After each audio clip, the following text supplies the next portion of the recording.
first 6 years of my economic life, I wound up broke, and the second 6 years, I wound up rich. And this is how I did it. Some of the things I'm about to share with you.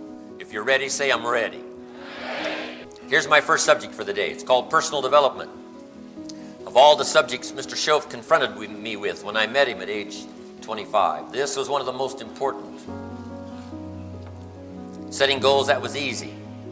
Some other things that he offered to me, I got right away. Setting up a money system, I did that right away. Personal development, I'm telling you, it took a while to give up my old ways of blaming everything except myself for my situation.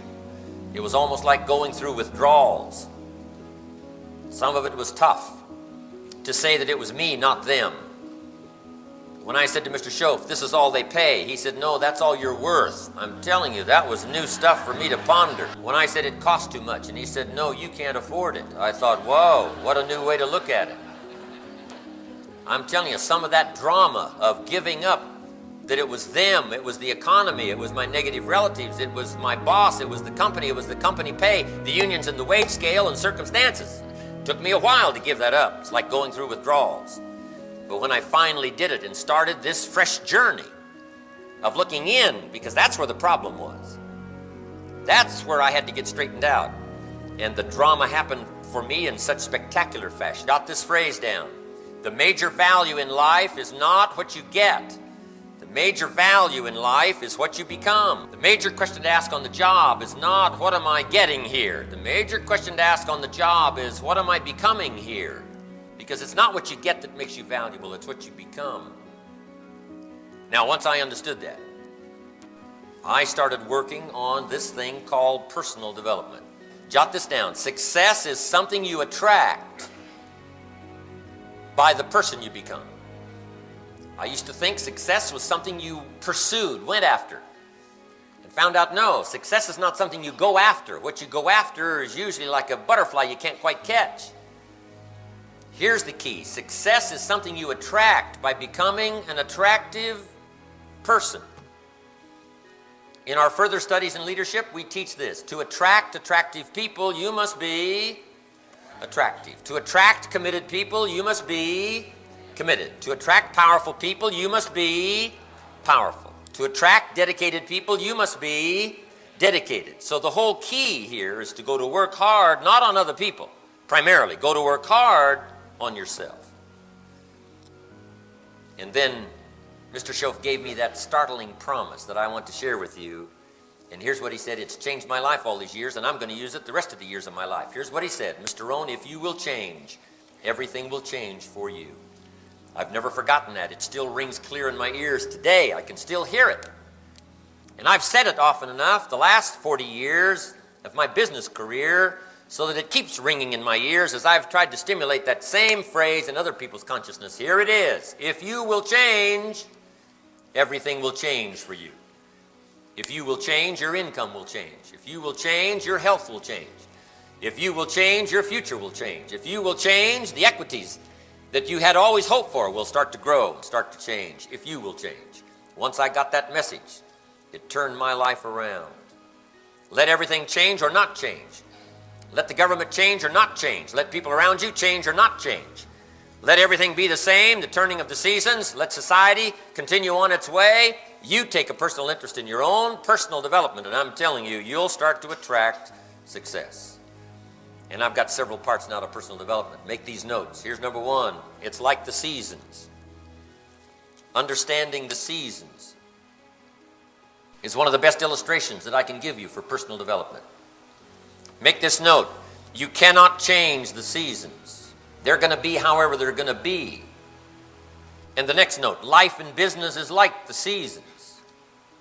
Frank Sinatra sings, life is like the seasons. And you cannot change the seasons. The order has been established long before we arrived on the spinning planet, long before we became guests here. However that was done boggles the mind to imagine how it was all done and accomplished. The Declaration of Independence of America says, all people are created equal and are endowed, I love that word, endowed by their Creator with certain unalienable rights. Life, liberty, and the pursuit of happiness. Who knows the mystery of all that, how it was set up? But once you arrive here on the spinning planet, here's one of the most important questions to ask. What is the setup? You got to learn the setup. If you don't, right away, our own experience now tells us you'll be in deep trouble. So learn the story of the seasons. You cannot change the seasons, but you can change yourself. That's the clue to the future. You can't change the seasons, but you can change yourself. You can change your mind. You can change your direction. You can change your habits. You can change your thinking process. You can change your actions. You can change your disciplines. Anytime you want to, you can set out on a new course. You're not a goose. You don't have to keep flying south every winter. You can live one way for 5 years, tear up that script, live another way for the next 5 years. You don't have to be without change. After today, you don't ever have to be the same, only by choice. You can't change the seasons, but you can change yourself. So now let me give you the lesson of the seasons. Here they are. Number 1, learn how to handle the winters. This is part of personal development that's absolutely essential. Learning how to handle the winters. Winters come right after fall, harvest. And pray tell how often? Every year with regularity. I mean, you can't wish them away. You can't cross your fingers and hope this time it'll miss. Now, some winters are long and some are short and some are difficult and some are easier, but they always come. And I want you to make that note. The winters of life will always come. We cannot escape any more than we can escape being on the spinning planet. We're here for a while. And there's all kinds of winters. Financial winters and political winters. Social winters. Personal winters, when your heart is smashed in 1,000 pieces and the nights are unusually long. It's called winter time. Barbra Streisand sings, it used to be so natural to talk about forever, but used to be's don't count anymore. They just lay on the floor till we sweep them away. You don't sing me love songs, you don't say you need me, and you don't bring me flowers anymore. A song of winter. But we're acquainted with the lyrics of the song. We've been through the experiences. So what about winter? Here's the best advice I can give you. In the winter, you got to learn how to handle it. They keep coming in a variety of forms. You've just got to learn how to handle it. You can't get rid of winter by tearing January off the calendar. But here's what you can do with the upcoming winters of your life. Jot down this trio of words. You can get wiser, stronger, and better. That's what you can do. You can't change the winters, but you can change yourself. You can get wiser. You can read more books. You can attend more classes. You can have the benefit of more testimonials. You can make more notes. Become wiser, stronger mentally. You can grow. You can get stronger. And you can become better. Better than you were last year. This year you can be better. Better able to handle things this year than last year. Better able to handle this time than last time. 5 years ago fell apart. Not so anymore. Anybody can get better. I've gotten better. First time I started to talk in public, I stood up. My mind sat back down. Nothing came out. My knees were banging together, sweat pouring off my face, shaking like a leaf. It's called terror. Some of you have been there. But guess what I did? I got up and did it again, and then I got up and did it again. I've done it now for about 35 years plus. And yes, it might seem easy now for me to step on the platform and talk to this many people for several hours, but not so to begin with. But there isn't anybody here that can't get better. You can get better at being a parent. You can get better at marshaling ideas that kids can understand. You can get better at the vocabulary that'll ring a bell with them. You can get better at telling the stories that'll inspire your daughter. Anybody that wants to can get better. Key phrase, don't settle for just the old skills. Don't settle for the get along skills. Don't settle for the just get by skills. Don't settle for the skills that help you to just maintain, without going down the drain. Don't settle for that. Key phrase, strive for excellence. Strive to get better. Strive to grow. Strive to become more powerful, more articulate. Better able to handle, more patient, more willing, more eager. And you'll be able to handle the upcoming winters. So that's number 1, learn how to handle the winters. Now here's number 2, learn how to take advantage of the spring. Uniquely enough, spring follows winter.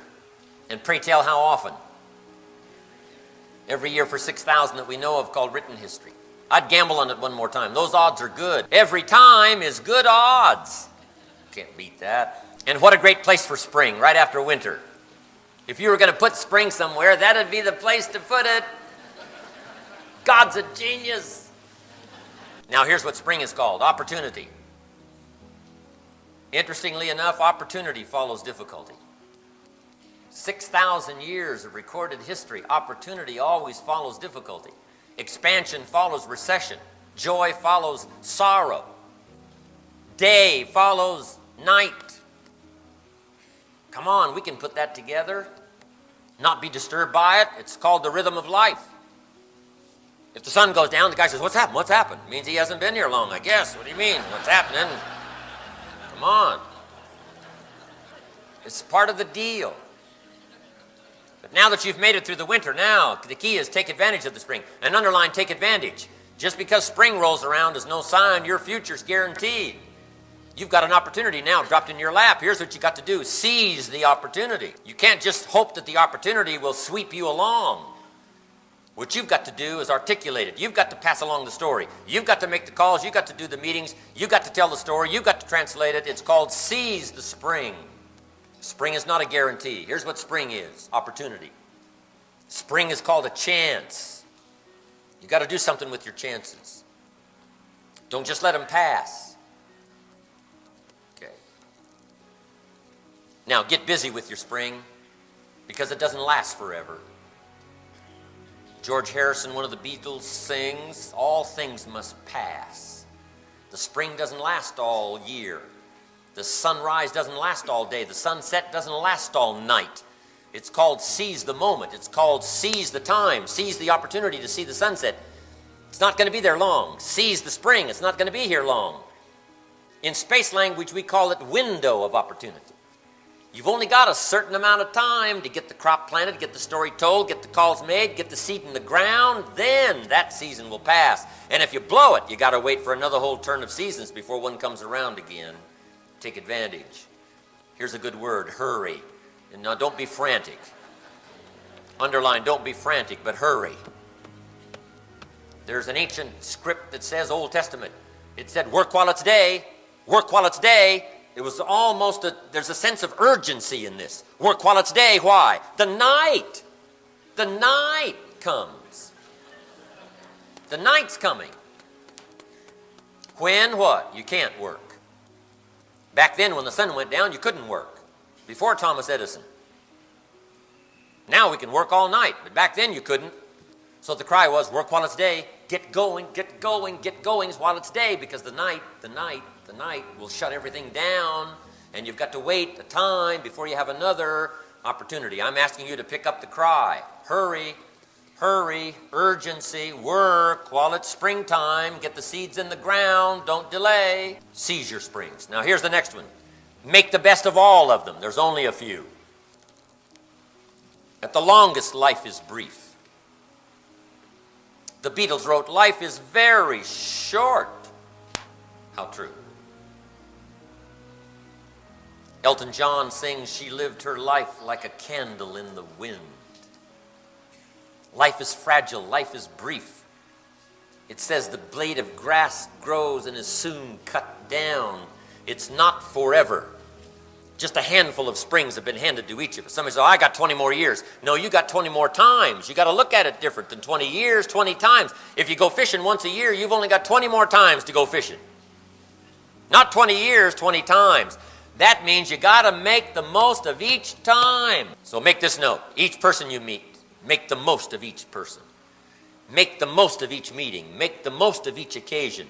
Make the most of each phone call. Make the most of each contact. Make the most of each opportunity. Make the most of each class. Don't be lazy here. Don't drift here. Of all the places to have urgency and zero in, concentrate. This is it, springtime. A chance to tell the story. A chance to sow some seed. A chance to pass it along. Don't miss it. Don't just let it pass. Now here's the next one, the season of summer. In the summer, we must learn to nourish our values and fight our enemies. That's the season of summer. As soon as you've planted the garden, the busy bugs and the noxious weeds are out to take it. And guess what? They will take it unless you defend it. You've got to nourish your children, yes, but you've also got to defend them. You've got to nourish your ideas, and you've got to defend it. You've got to sustain yourself, and you've also got to defend yourself. America has to defend itself as well as nourish itself. And I think these ideas, reaching out into millions of homes in America and eventually around the world, we're going to have that unique ability to both nourish and defend. To be a bulwark against ideologies that would reach in and try to destroy values and vitality. But also a chance like a mother to nourish and give life. And that's the best analogy I can give you for your notes. Nourish like a mother and fight enemies like a father. Give life like a mother, take life like a father, love like a mother, hate like a father. The ancient prophet said, love good and hate evil. And kids need to understand what we love and what we hate. Sometimes you got to put love and hate in the same sentence. Sometimes you've got to say, I love you, but I hate what's going on. I love you, but I hate what's happening. Boy, that's important for kids to understand what we love and what we hate. One of the greatest conversions of all time, the man said, my conversion is complete. The things I once hated, I now love. And the things I once loved, I now hate. It's called complete conversion. Wow. I'm asking you to give clear signal to your enemies that you intend to be hostile. Give no quarter. The ancient story said they returned to rebuild the walls of the temple and the city for their future. And as they built the walls of the temple and the city for their future, they had a trowel in one hand and a sword in the other hand. The trowel was for what? To build their future. And the sword was for what? Their enemies. I'm asking you to get good at both trowel and sword.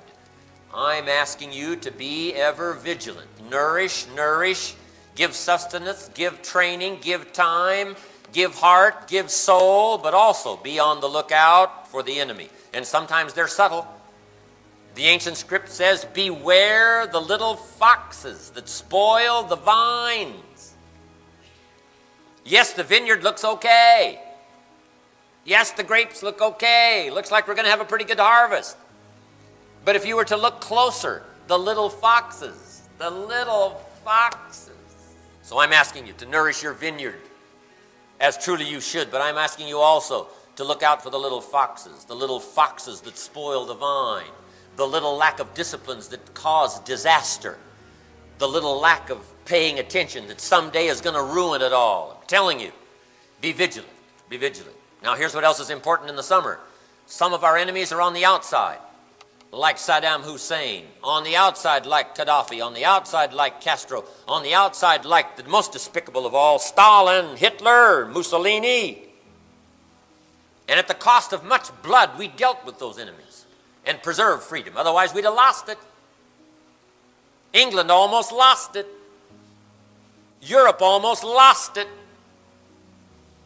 If it hadn't have been for the might of America and the Allies, we would have lost it. But we fought that battle at the cost of about 50 million lives. What price is freedom?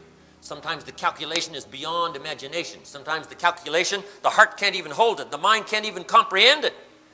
The ultimate price that is paid to preserve liberty and freedom so that we can casually come and sit and well-dressed. I'm telling you, it cost a lot more than a little money to get in here and a little time to show up. What was really costly was some of those bloody conflicts where we had to put the enemy in his place, lest all of our future generations be lost in the darkness of Nazism and communism. It's that kind of world. Be ever vigilant. But now here's the ultimate. Jot this down. Some of the enemies are on the inside. How subtle. Yes, beware of the thief in the alley that's after your purse, but what about the thief in your mind that's after your promise? The thief in your mind that tells you you're too short, you're too tall, you're too old, it's passed you by. Everybody else is smart, but you're too stupid. Everybody else could probably figure it out. But with your history, you'll never be able to figure it out. All the mistakes you've made, you'll never be able to walk away from the ghetto or walk away from poverty or walk away from difficulty or walk away from heartache and sadness. But I'm here to tell you, you've got to resist the enemy. Even if you find it within yourself. Underline, deal harshly with your enemies, even if you find them on the inside. The enemy of complaining, that'll shrivel up your soul. No one would want you as a business partner. A chronic complainer, none of us would solicit their help. You got to drive doubt into a small corner. Don't let doubt drive your faith into a small corner. See if you can't improvise. See if you can't call up faith, courage, power, and drive your doubts and fears into a small corner. Yes, we must worry, but don't worry yourself to death. If you let worry loose, it's like a mad dog loose in the house. It'll have you in the corner. You've got to drive your worries into a small corner. Here's the key. Let worry serve you, but don't let it conquer you. Yes, you got to worry some. 3 o'clock in the morning, your daughter's not home yet. Best you worry. New York City, step off the curb. Yellow taxi's coming. Best you worry. Enough to get your feet back up on the sidewalk. But don't let worry conquer you. Next is overcaution. I'm telling you, being shy and being timid is not a virtue. It's an enemy, and you can conquer it and drive it into a small corner. Pessimism, drive it into a small corner. Whatever tempts you to spend more time looking on the dark side than the bright side, spend more time with the problem than the answer, you got to drive that tendency into a small corner. You might not be able to eliminate it. Saddam Hussein, we couldn't kill him, but we put a no-fly zone on top and a no-fly zone on the bottom, and we dared him to move. And when he moved and started toward Kuwait not long ago, we sent the troops to let him know in no uncertain terms, you're going to have hostile action here. You got to do that with yourself. Your tendency to be lazy, you got to be hostile. Tendency to drift and let it slide, you got to be hostile, even if you find it within yourself. It's very important. In the season of summer. Now here's the last one. The season of harvest. I got 2 things to consider in the harvest. Number 1, reap the harvest without complaint. Come on, it's your crop. Who else's is it? You're the one that sowed the seeds. You're the one that either neglected or got the job done. You either did it or you didn't do it. You made the calls or you didn't make the calls. You either did the meeting or you didn't do the meeting. You lifted it up or you let it fall in the mud. You either articulated or you mumbled. It's your deal. So learn to take, jot this down, learn to take full responsibility. Anything less than that, I'm telling you, will start to erode your own psyche. Less than full responsibility. Once Shof made that clear to me, I'm telling you, I changed my life. He said, your paycheck is your responsibility. It's not the marketplace. The marketplace is doing about the best it can. And if you're not doing the best you can, that's where the problem is. I'm telling you, that got to me. And I said, I'm going to take from now on full 100% responsibility. Learn to reap in the harvest with responsibility. Complain not. Complaining is devastating. If you don't think it's devastating, ask the children of Israel, typical of us all. Their story just happened to get in the book. Children of Israel were slaves. God performed a series of dazzling miracles, got them out of slavery. Now they're heading for the promised land. Remember the story? Heading for the promised land. Tragedy of the story. They never got there. Reason? From day one, they started to gripe. They griped about the food. They just got delivered from slavery and they're on their way to freedom. And they said, this food ain't all that hot. How much can you take? They griped and complained about the water. It didn't taste good. They're in the desert. They got water. They say it doesn't taste that good. Where's the Avion? No, I'm telling you. Who can tolerate it? They griped about the leadership that rescued them from slavery. Said this leadership ain't all that swift. I'm telling you, too much. They griped because it was too far, too cold, too hot, too miserable, too difficult, too rocky. They whined and cried for years. Finally, God said, I've had it. Trip canceled. Over. Or something like that. What I guess it means is, number 1, complain long enough, you get your future canceled. No enterprise would want to tolerate your presence. Who would want you to be around? Messing up the day. And number two, I guess it means even God himself can only take so much.